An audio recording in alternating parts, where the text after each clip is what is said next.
Hey guys, Dim Gaming here, back with a brand new gaming video, and as the title of the video suggests, we are talking about the highly anticipated Helldivers 2.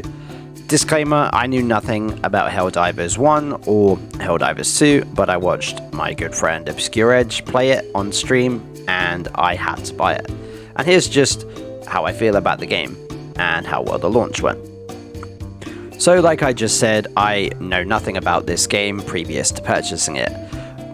At first glance, it kind of reminded me instantly of a game from a little while ago. I'm not sure how long ago the game came out, maybe 10 to 15 years ago, a game called Lost Planet by Capcom.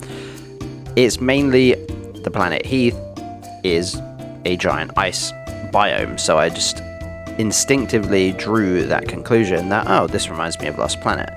And I remember it being a really fun game. It also does draw parallels to some of the later Metal Gear Solid games, so Metal Gear Solid 5 for example. It kind of has that like movement system, but not much else. There's just a lot of games it kind of reminds me of. It has very, very much the feel of Starship Troopers, but I'll be honest, I really like Starship Troopers Extermination, but it's really buggy and really, unfortunately, really not well optimized, whereas this game is consistently running at potentially 60 to 70 frames, and that's when there's loads of bugs going on, loads of gunfire, artillery strikes and everything. The game runs really well. I have an okay PC, but I don't have a tank of a PC, and it's still doing really well, all on max graphics.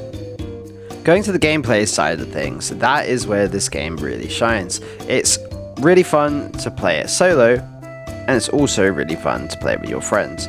The variety of gameplay is really, really fun. There's loads of different missions and submissions you can do. So far, I've played on 4 different planets, which all have different terrain and different things that can hinder you, such as these little bulbs you run into, which make you cough.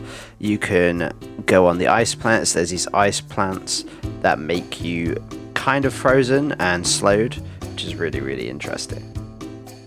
But my favorite thing about this is playing with your friends, because you can tailor your character to be part of a team. So for example, what I mean is I could run more of the supply elements, and my friends can run more orbital strikes, and they can run more sentries like a Gatling sentry, minefields, things like that, and we can all complement each other with our loadouts. It's really, really fun.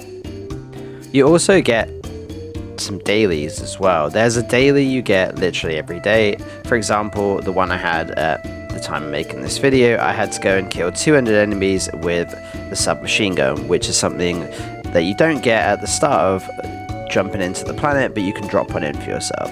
That was the daily. I literally had to just kill 200 enemies with it, and then you get medals. And these medals you can buy armor, you can buy weapons, you can buy skills, things like that. It's really, really fun.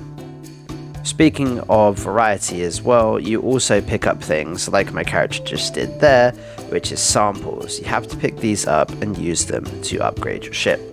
You can upgrade your ship to do things like the cooldown on your drop-ins is lower, and etc. So it's really fun. I look forward to exploring, using more of them, and seeing how it affects my gameplay and my teammates' gameplay. The elephant in the room as well, I know what people are going to say in the comments, there have been server issues. Bear in mind that this game is very, very popular. I think the devs just didn't think this game was going to be very popular. At the time of this video, the peak, I believe, was 123,000 people playing, and that's just on Steam. And this is full crossplay, so imagine how many people are probably playing on PlayStation 2. The be all and end all, this game is just super fun. It doesn't take itself too seriously. What I mean is it's like satire of Starship Troopers, which is a little bit satirical in itself. It's really fun to play with your friends, it's really fun to play on your own, and if you just want to go shoot bugs or kill rip-off Terminators, this is the game for you. Let me know what you guys think of Helldivers 2, and if you're playing it or if you're going to wait to see how it progresses. Personally, I would say go and play it if there's a gap in the market for a shooter or just something you can play with your friends. This is Simmers Dim Gaming. I'll see you in the next one.